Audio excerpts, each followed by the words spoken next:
اگر تم کسی شخص کو رسوا کرو گے نا تو تم 7 کمروں میں پیچھے بھی بیٹھے ہوئے تو اللہ تمہیں وہاں رسوا کر دے گا. کبھی یہ کام نہ کریں، کبھی بھی.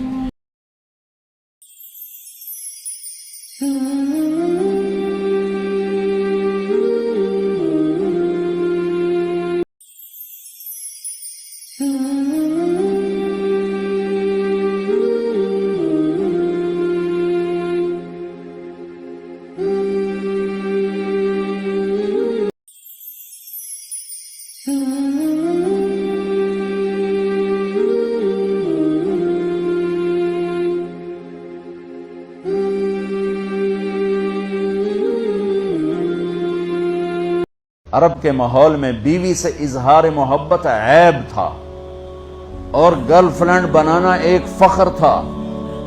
اب لوگ کٹھے پڑتے ہو، اس لعنت سے بچو. باعزت آئے ہو، باعزت چلے جاؤ. اپنی شادیاں ماں باپ کی رائے سے کرو، ماں باپ کی دعائیں لے کر کرو، اپنے فیصلے خود مت کرو.